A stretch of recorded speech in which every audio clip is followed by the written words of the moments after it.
नमस्कार. तेरवणकर क्लासमध्ये आपल्या सगळ्यांचं एकदा स्वागत करतो. आणि जो मराठी माध्यमच्या मुलांसाठी सिरीज चालू केली आहे गणिताची, त्याच्यातला भूमिती, आता नवीन प्रकार भूमितीमध्ये वर्तुळ या प्रकरणाला सुरुवात करणार. हे बोर्डाला 12 मार्काला प्रकरण आहे, म्हणजे 12 मार्काचा याच्यावरती बोर्डाला येतो. आजच्या लेक्चरमध्ये मी फक्त तुम्हाला ह्याच्या बेसिक गोष्टीबद्दल बोलणार आहे. ह्याचे फॉर्म्युले सगळे एका लेक्चरमध्ये मी घेणार आहे, जेवढे होतील तेवढे. तर बघा इथे ना पहिल्या पानापासून आपल्या धड्यामध्ये एक 9वीच्या काही गोष्टी आहेत, लक्षात घ्या. बरोबर, 9वी मध्ये तुम्हाला काही प्रमेय गेलेले आहेत की वर्तुळाच्या केंद्रातून जीवावर टाकल्याला लंबामध्ये जीवा दुभागली जाते. लक्षात, ही जी काही गोष्टी आहेत 9वी मध्ये झालेल्या आहेत. बरोबर, आता 10वी मध्ये काय, तर 10वी मध्ये तुम्हाला एका बिंदूतून जाणारं वर्तुळ, 2 बिंदू जाणारं वर्तुळ, 3 बिंदू जाणारं वर्तुळ, अशा काही गोष्टी आहेत. बरोबर, तर एका बिंदू जाणारी असंख्य वर्तुळ आपल्याला मिळते. एका बिंदूतून जाणार, म्हणजे समजा हा बिंदू पाहिजे, हा एक बिंदू आहे. बरोबर, त्याच्यातून जाणारे आपल्याला भरपूर सारी वर्तुळ मिळतील. किती एकाच याच्यातून जातात. हा इथे बिंदू आहे, लक्षात घ्या आहे. बरोबर, म्हणजे बरीचशी तुम्ही किती पण वर्तुळाशी काढू शकता याच्यातून जाणार आहे. बरोबर, हा बिंदू एकच. 2 बिंदूतून जाणारे पण आपल्याला असंख्य वर्तुळ मिळतील, म्हणजे हे 2 बिंदू इथे काढले. बरोबर, याच्यातून जाणारे आपल्याला वर्तुळ मिळू शकतात अशी. बरोबर, पण ना 3 बिंदू जाणारा एक आणि एकच वर्तुळ मिळू शकतं. म्हणजे असं आपल्याला 3 बिंदू ड्रॉ करून ते अरेंज करून असं वर्तुळ काढता येईल. एकच जाऊ शकतं, भरपूर वर्तुळ जाऊ शकत नाही. इथे असंख्य आहेत, इथे पण असंख्य आहेत, पण इथे एकच आहे. बरोबर, आणि 3 एकरेषीय बिंदू एकही वर्तुळ. आता एक रेषीय म्हणजे अशा एका रेषेवरती 3 बिंदू काढले, आता 3ही बिंदू एकच मिळणार नाही वर्तुळ. जास्तीत जास्त कोणत्या तरी दोघातून जाईल, किंवा ह्या दोघातून जाईल, किंवा ह्या दोघातून जाईल. बरोबर, पण एकच वर्तुळ 3 बिंदूतून एक रेषीय जाणार नाही. त्यामुळे हे 4 पॉइंट लक्षात ठेवा. एका बिंदूतून जाणारी असंख्य वर्तुळ आहेत, 2 बिंदूतून जाणारी असंख्य वर्तुळ आहेत, 3 बिंदू जाणारे एकच वर्तुळ असेल, आणि 3 एकरेषीय बिंदूतून जाणारे एकही वर्तुळ नसणार. लक्षात घ्या. हा एक भाग झाला. पुढच्या भागामध्ये तुम्हाला वृत्तछेदिका आणि स्पर्शिका, आता याच्यातला फरक समजून घ्या. बघा, छोटे छोटे खूप पॉइंट आहेत, ते मी तुम्हाला क्लिअर करतो.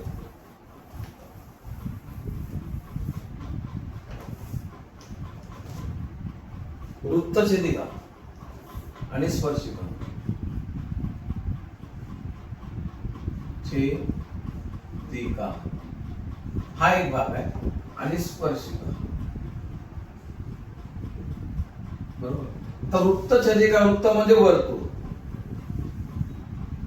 बरोबर, याला छेदणारी रेषा, म्हणजे समजा ही अशी असेल, छेदून गेली,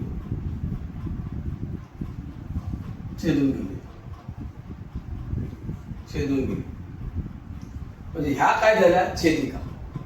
स्पर्शिका म्हणजे काय, वर्तुळ आहे, फक्त स्पर्श करणारी एखाद्या बिंदू.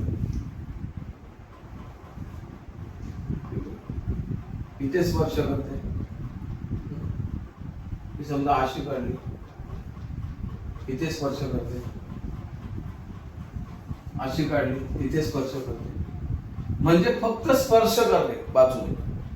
बघा, साधं उदाहरण देतो. बंदुकीची गोळी ही एकतर छेदून जाते तेव्हा आरपार निघून जाते.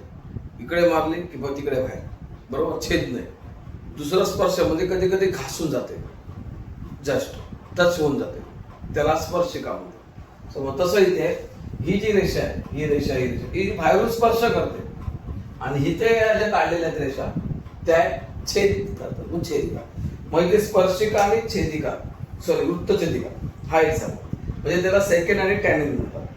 दुसरं आपल्याला स्पर्शिका आणि त्रिज्या एक प्रमेय आहे, हे महत्वाचा मुद्दा आहे. स्पर्शिका त्रिज्या प्रमेय. आता हे मी पूर्ण प्रमेय नाही शिकवणार, पण स्पर्शिका त्रिज्या हे जे आहे, हे जे प्रमेय आहे, स्पर्शिका त्रिज्या हे जे प्रमेय आहे,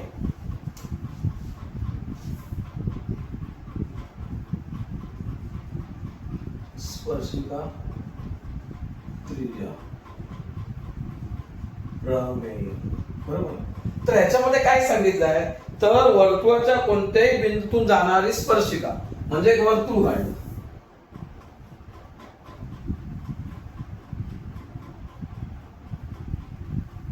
बरोबर.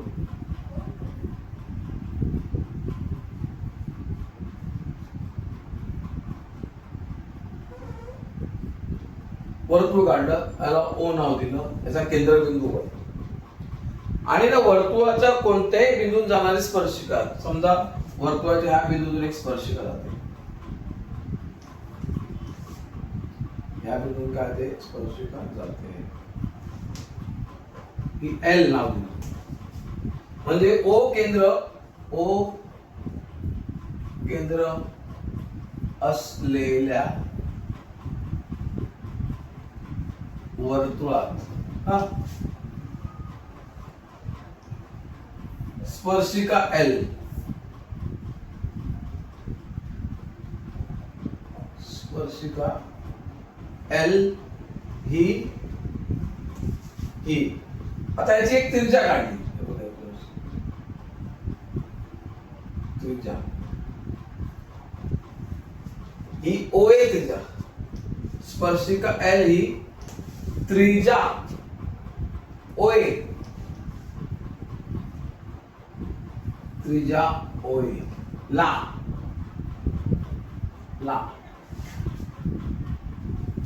ए बिंदूत लंब आहे किंवा असते, म्हणजे स्पर्शिका त्रिज्येला लंब असते. म्हणजे ही जी स्पर्शिका आहे एल ही त्रिज्येला ज्या बिंदू स्पर्श करते, आता या ए बिंदू मध्ये ही स्पर्शिका स्पर्श करते, तर याचा अर्थ ती ह्या त्रिज्येला लंब आहे. समजा दुसरी स्पर्शिका काढल्या,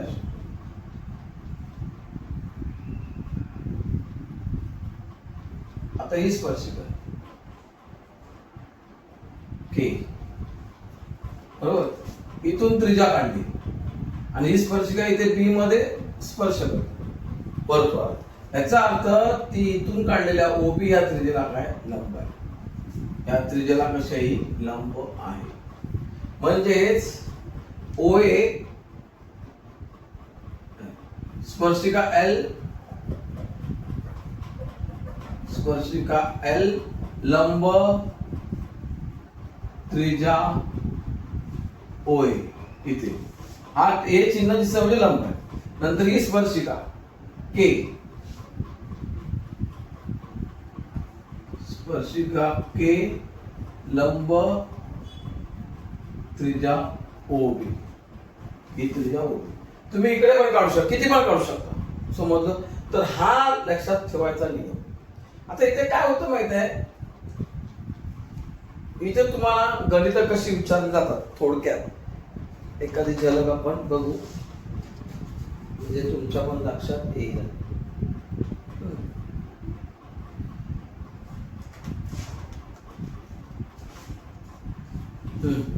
एक बघूया गणित आपण, बघा इथे बी आहे आणि इथे ओ आहे. आता ह्याने काय सांगितलंय, 3.1 मधलं गणित आहे, 3.1 मधलं गणित आहे. काय सांगितलंय बघा, सी केंद्र असलेल्या वर्तुळाची त्रिज्या 6 सेमी आहे. केंद्र काय सी, त्याची त्रिज्या जी आहे ती 6 सेमी, म्हणजे आता त्रिज्या इथे बी आहे, ही 6 सेमी आहे. ओ ए किंवा ओ बी, मी ओ ए घेतो आपण अभ्यासाला, बरोबर. नंतर रेषा ए बी या वर्तुळाला बिंदू ए मध्ये स्पर्श करते.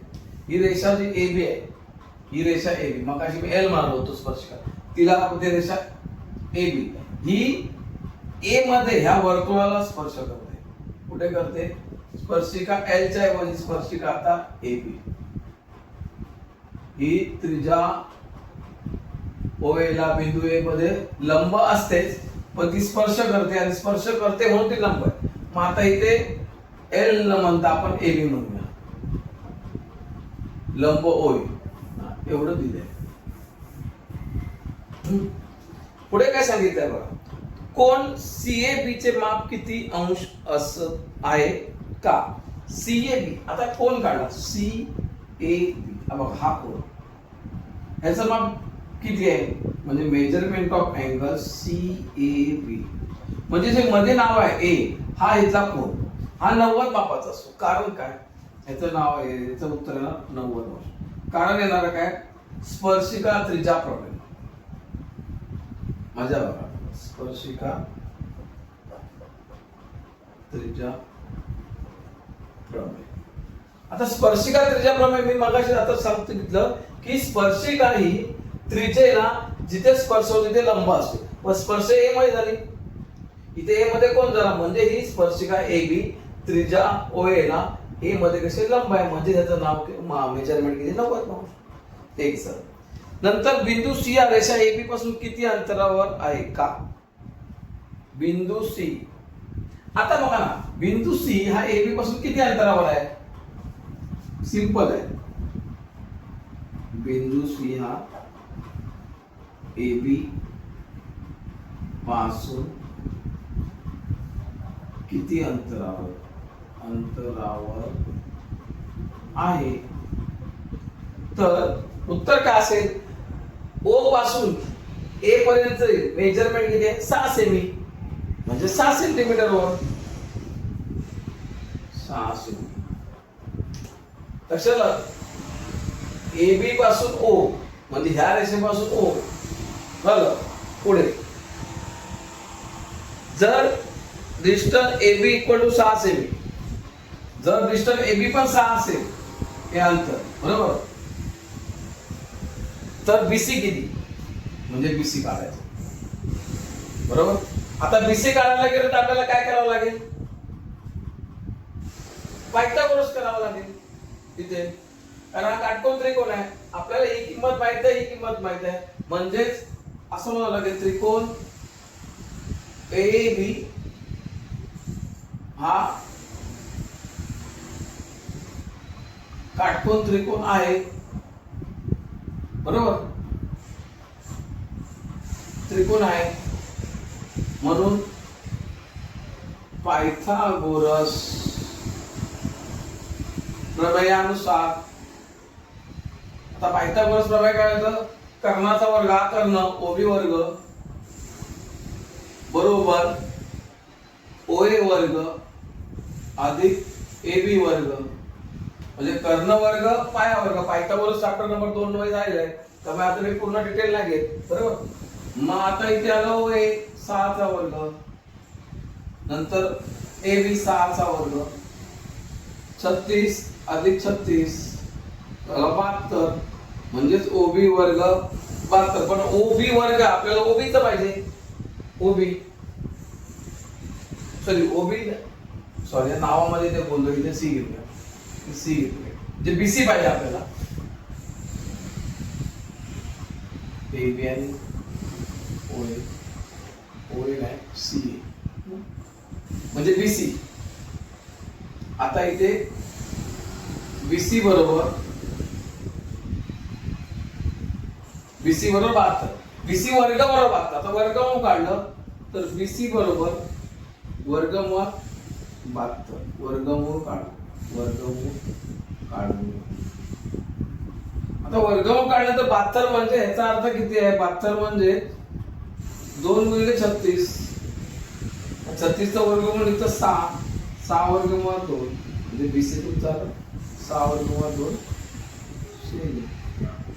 म्हणजे इथे पायथागोरस वापरला, म्हणजे इथे Pythagoras right angle triangle always right angle triangle होणार जर स्पर्शिका त्रिज्येला लंब असेल, लक्षात. नंतर आहे त्रिकोण एबीसी चे माप किती अंश आहे का? त्रिकोण एबीसी म्हणजे ह्याचं माप किती आहे आणि का? तर लक्षात घ्या, या कोणासमोरची बाजू 6 सेमी ही आणि ह्या कोणासमोरची बाजू काय ही 6 सेमी. म्हणजे जर एकरूप भुजा आहे तर एकरूप भुजा समोरील कोण पण एकरूप असतात. 9वी मध्ये शिकलोय.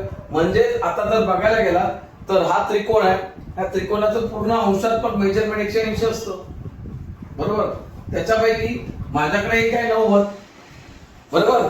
मग राहिले दोन आता ट्रायंगल, हा आणि हा अँगल. मग ह्या दोन अँगल मधलं मेजरमेंट किती असलं पाहिजे? इक्वल असलं पाहिजे. म्हणजे 45 म्हणजे हे 90 आणि हे 90 180. अशा पद्धतीने कोण कोणता विचारलेला आहे? एबीसी 45 अंशाचा असेल. कारण काय? एकरूप भुजांसमोरील कोण एकरूप? एकरूप भुजांसमोरील कोण एकरूप असतात. बघा असे जवळपास आपण जे 4 प्रश्न सोडवले होतं की नाही, सोपं होतं, बरोबर. आता याच्या पुढचं जे आहे ते प्रमेय बघा, हे लिहून घ्या तुम्ही तुमच्या माहितीवर. ह्याच्यामध्ये बऱ्याचशा गोष्टी आल्या. पायथागोरस आला, 90 मापाला, समद्विभुज त्रिकोणाला. समद्विभुज का? तर दोन बाजू एकरूप. इथे तुम्ही असं म्हणू समद्विभुज त्रिकोण, समद्विभुज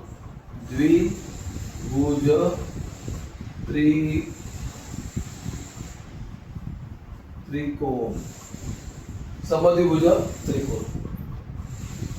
समजला का? समद्विभुज त्रिकोणाला, 90 मापाला, पायथागोरस आला, समजलं. म्हणजे अशा बऱ्याचशा गोष्टी इथे तुमच्या झालेल्या आहेत. आता अजून एक याच्यामध्ये एक थेरम आहे, त्याचा बराच वापर होतो, त्याच्यावरती गणित येतात आणि ती गणित आपल्याला फसवतात. लक्षात घ्या बोर्डाला. ही झाली स्पर्शिका त्रिज्या प्रमेय. लक्षात ठेवा, नाव पण लक्षात ठेवायचं याचं. त्रिज्या स्पर्शिका नाही, स्पर्शिका त्रिज्या.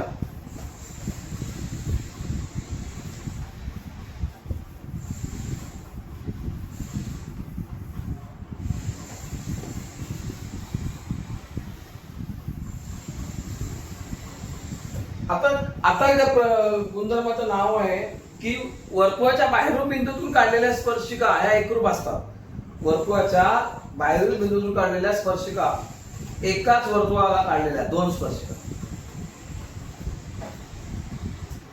स्पर्शिका खंडाचे प्रमेय आपण ह्याला असं नाव दिलेलं आहे, स्पर्शिका खंड. स्पर्शिका खंडाचे प्रमेय. आता स्पर्शिका खंडाचे प्रमेय म्हणजे काय? तर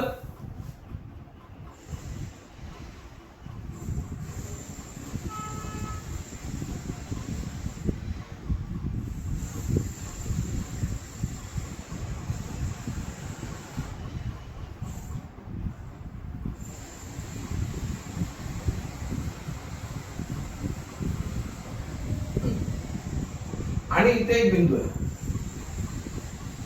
ए किंवा बी घ्या, सी घ्या, कोणता पण. डी घेऊया आपण, डी. आता येत राहू, बरोबर. आता या बिंदूतून मी या वर्तुळाला एक स्पर्शिका काढली,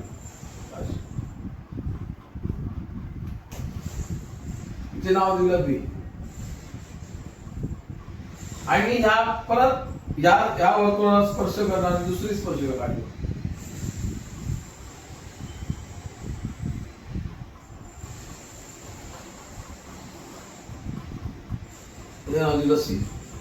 आता ह्या पी केंद्र असलेल्या वर्तुळामध्ये, पी केंद्र असलेल्या वर्तुळात आता इथे स्पर्शिका किती आहेत? 2 आहेत. एक आहे ए बी, ए बी ही स्पर्शिका आहे.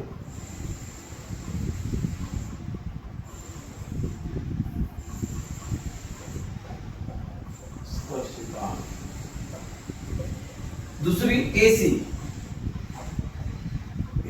सुद्धा काय स्पर्शिका आहे. आता दोन काय घ्या स्पर्शिका आहेत, लक्षात घ्या किती आहेत, दोन स्पर्शिका आहेत. हे प्रमेय काय म्हणतो, हे जे स्पर्शिका खंड आहेत AB आणि AC हे एका बिंदूतून आलेले आहेत, त्याच्यामुळे हे दोन्ही स्पर्शिका एकरूप आहेत.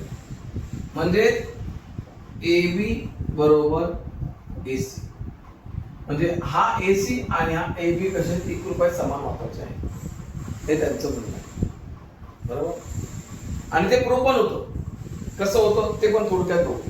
आता इथे समजा हा P बिंदू, मी इथून ही स्पर्शिका काढली, बरोबर.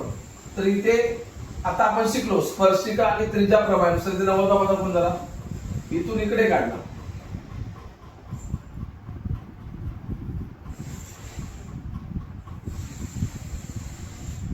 इथे 90 मापाचा स्पर्शिका त्रिज्या, बरोबर. आता इथे बघा हे जोडलं तर इथे दोन त्रिकोण तयार झाले. त्रिकोण PBA किंवा ABP, बघा दोन त्रिकोण, त्रिकोण ABP व त्रिकोण ACP. आता ह्या दोन त्रिकोणामध्ये बघा, ह्या दोन त्रिकोणामध्ये प्रत्येकाचा ह्या त्रिकोणाचा B कोण 90 मापाचा, तर ह्याचा C कोण 90 मापाचा, म्हणजे कोण B कॉंग्रुएंट कोण C बरोबर 90 अंश, दोन्ही 90 मापाचा आहे. नंतर आता हा 90 माप आहे, मग याच्या समोरची जी भुजा आहे ही कर्ण झाली. आपण 90 मापाच्या समोरची भुजा कर्ण, आणि जी कर्ण आहे म्हणजे PA, हा दोन्ही त्रिकोणामध्ये काय सामायिक बाजू आहे, काय सामायिक बाजू, म्हणून कर्ण AP कॉंग्रुएंट कर्ण AP, बरोबर, सामायिक.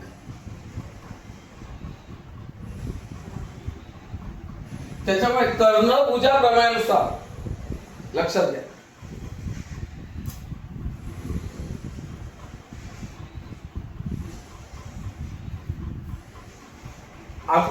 हा एक प्रमाण अजून असेल, कर्ण आणि भुजा, पण एक भुजा एक कर्ण, बरोबर, म्हणजे हा कर्ण अजून याची भुजा बघा. आता अजून या त्रिकोणामध्ये एक कोण झाला 90 मापाचा आणि कर्ण. नंतर मग बघा ही PB आणि PC या एकाच वर्तुळाच्या त्रिज्या PB एकरूप त्रिज्या PC या काय एकाच वर्तुळाच्या त्रिज्या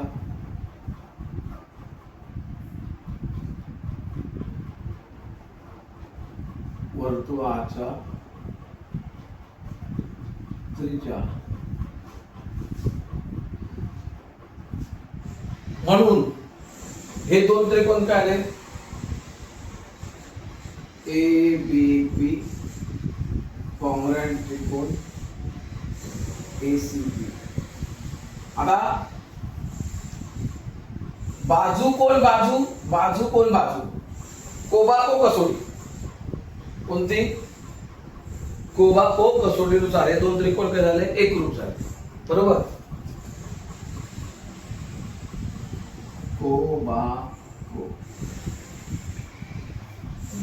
आता दुसरं काय माहिती पुढे, त्रिकोण एकरूप झाले म्हणजे त्या संगत बाजू एकरूप झाल्या. मग हे बघा, ह्याला संगत बाजू ही PA ला संगत बाजू PS आणि AB ला संगत बाजू AC, म्हणजे AB कॉंग्रुएंट AC एकरूप त्रिकोणांच्या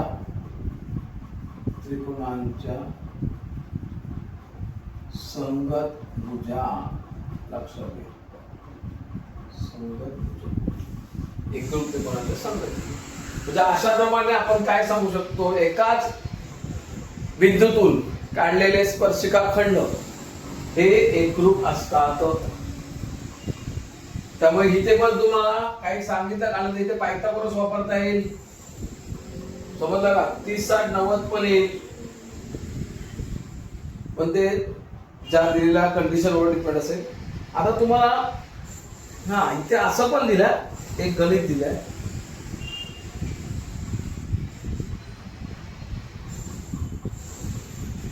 3.1 मधलं दुसरं गणित बघा. दुसरं गणित हे आता समजून घ्या, पुस्तकामध्ये पण आहे आणि ते गणित आहे ते पण समजवतो.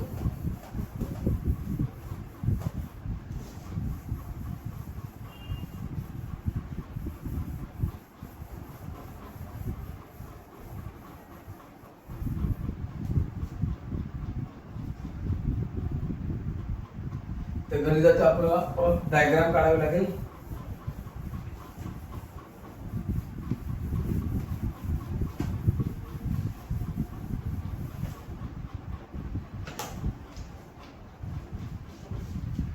एक सर्कल आहे,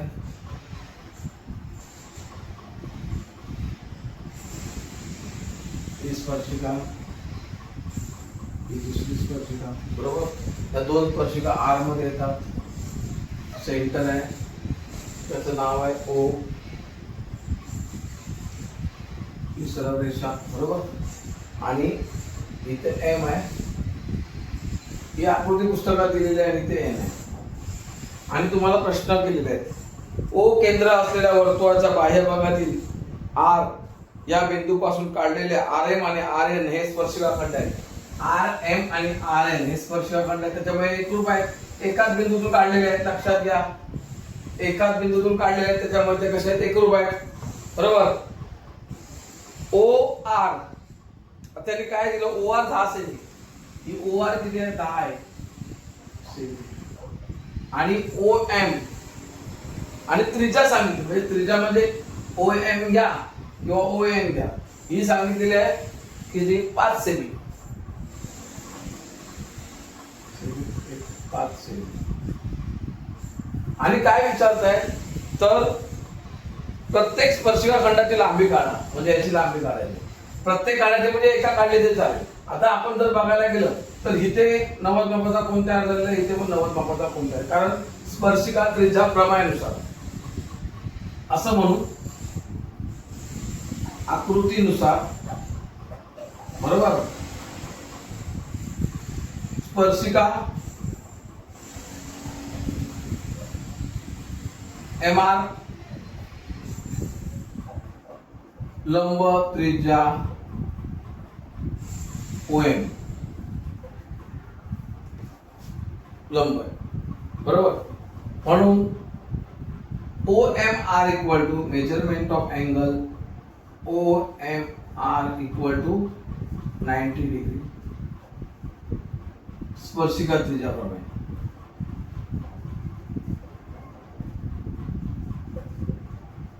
त्रिज्या प्रमेय, हॅलो. म्हणजे इथे काय आलं, काटकोन त्रिकोण.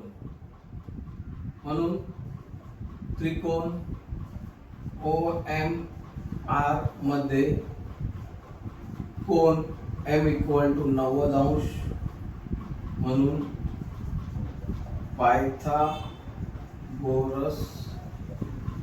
प्रमेयानुसार झालं पायथागोरस. आता याच्यामध्ये पायथागोरस वापरला. पायथागोरस हा 90 माप, म्हणजे कर्ण ओ आर, ओ आर चा वर्ग बरोबर उरलेली बाजू ओ एम चा वर्ग, दुसरी उरलेली बाजू एम आर चा वर्ग. ओ आर किती आहे, 10 चा वर्ग, ओ एम किती, 5 चा वर्ग, अधिक एम आर चा वर्ग, सॉरी 10 चा वर्ग. 10 चा वर्ग किती, 100, 25 अधिक एम आर चा वर्ग. 25 इकडे आले, वजा झाले एम आर चा वर्ग, 75 बरोबर एम आर चा वर्ग. आपल्याला वर्गमूळ काढायचं, म्हणजे 75 वर्गमूळात येणार बरोबर एम आर. वर्गमूळ काढले, काढून वर्गमूळ का काढलं, आपला एम आर वर्गाची नको आहे, फक्त एम आर ची किंमत पाहिजे, म्हणजे स्पर्शिका खंडांची किंमत पाहिजे. स्पर्शिका एम आर ची पाहिजे, बरोबर. मग आता याचं कसं होणार, 25 गुणिले 3 बरोबर एम आर. 25चं 5 बाहेर आले वर्गमुळात 3 बरोबर एम आर. म्हणजे इथे काय म्हणणार आपण, एम आर आणि एन आर. म्हणून एम आर बरोबर एन आर बरोबर 5 वर्गमुळात 3 सेमी. कारण काय ना, स्पर्शिका एकाच स्पर्शिका खंडातून काढलेल्या स्पर्शिका एकाच बाह्य बिंदूतून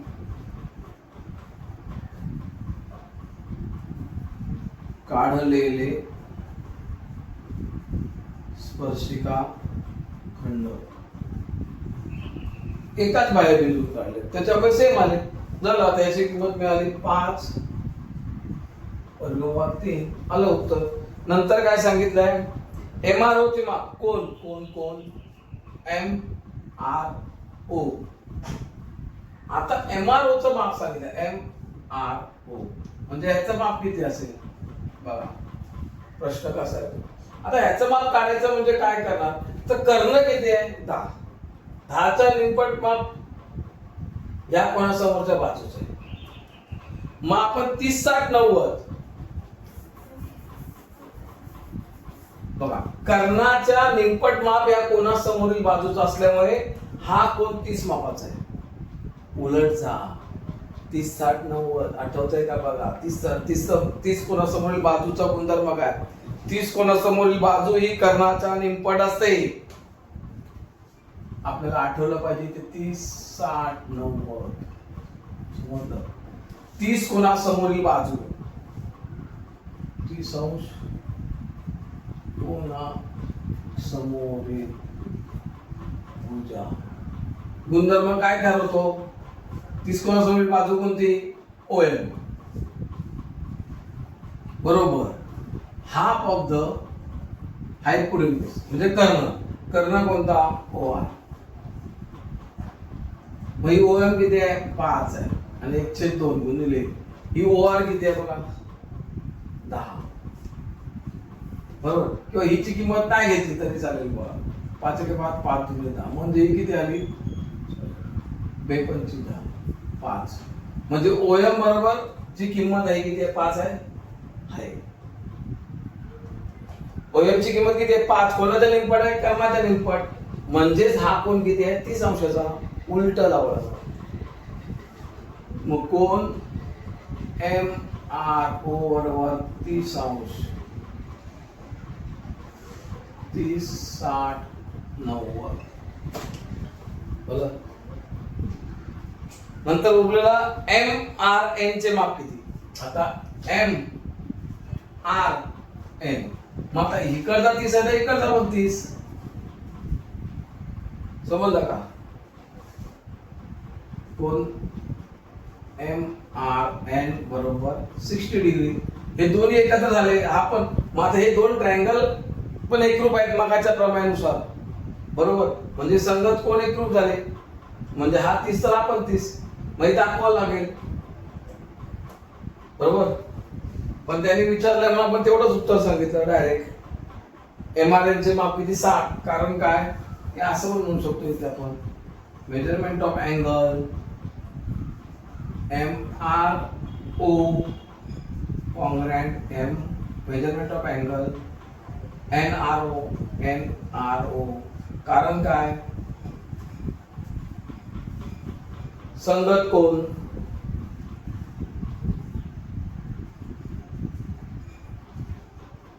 संगत कोण म्हणून अँगल MRN बरोबर 60 डिग्री. दोघांचं 30 ऍड केलं, हे 30 आणि हे 30 एकत्र झालं 60 अंश. अशा पद्धतीने आपण 2 गणिते सोडवले. तिसरं सिद्ध करायचं आहे आणि चौथं पण 3.1 मध्ये 2 गणित आणि 2 प्रमेय. 2 प्रमेय इथे कोणती झाली तर एक वर्तुळ स्पर्शिका त्रिज्या आणि स्पर्शिका खंडाचे प्रमेय. ही 2 प्रमाणे झालेली इथे. जर तुम्हाला ही समजली असेल तर तुम्ही लाईक करा, शेअर करा, सबस्क्राईब करा आणि तुमच्या इतर मित्र मैत्रिणींना पाठवा आणि चांगले मार्क्स मिळवा.